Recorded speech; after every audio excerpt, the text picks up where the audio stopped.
көп адамдар үлкен ойлай алмайды. Ал сен ше? Мүмкін сен дәл сол сирек адам шығарсың. Шын мәнінде үлкен арманы бар адамсың ба?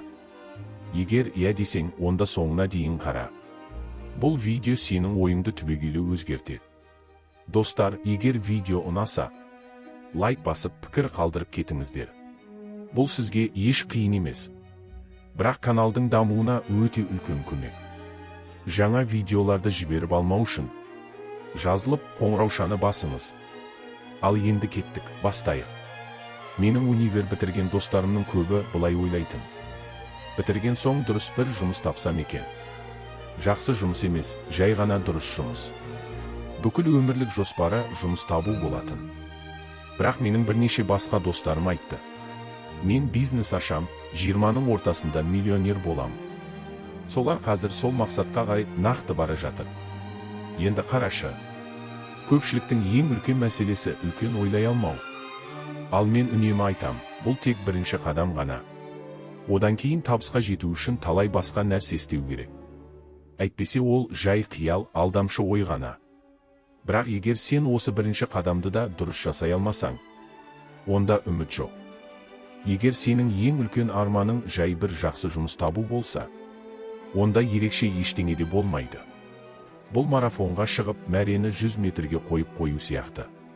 Сонда сен ешқашан нағыз марафоншы болмайсың. Иә, алдыңда әлі 20 қадам бар. Жұмыс істеу керек, ақылмен еңбектену керек. Бірақ сенің мақсатың үнемі 100 метрде болса, ештеңе өзгермейді. Өзіңді бағала. Өзіңе сен. Клише сияқты естіледі, білем. Бірақ мен білетін адамдардың көбі өздерінің миллион таба алатынына сенбейді. Тіпті сол ойды елестете алмайды.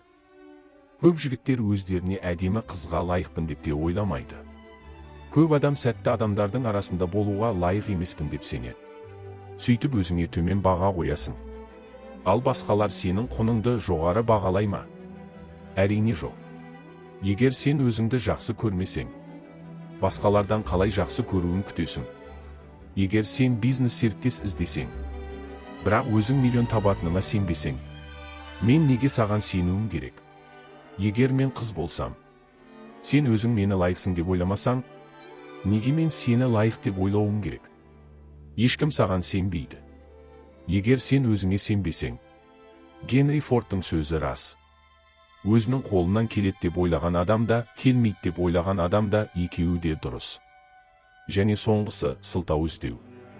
Бала кезімде бір ағама, сен табыс туралы көп білесің, ал неге өзің табысты емесің? Дедім. Ол қасында ойнап жүрген балаларын көрсетті де. Міне, солар үшін деді. Ол кезде бала болсам да жүрегім айнып кетті. Бірақ көп адам дәл солай. Себеп сылтау, тағы себеп. Сол адам болма. Өзіңді аяп, өмір бойы сылтау айтумен өткізесің. Үлкен ойлай баста. Бірақ ұмытпа, бұл тек алғашқы қадам. Келесі 20 қадамды зертте. Өзіңе сенуді үйрен. Өйткені сен өзің сенбесең, ешкім сенің орныңа сенбейді. Және ең соңғысы сылтау айтпа. Қайда барғың келсе де, бара алмауыңның себебі сенің шешімдеріңде.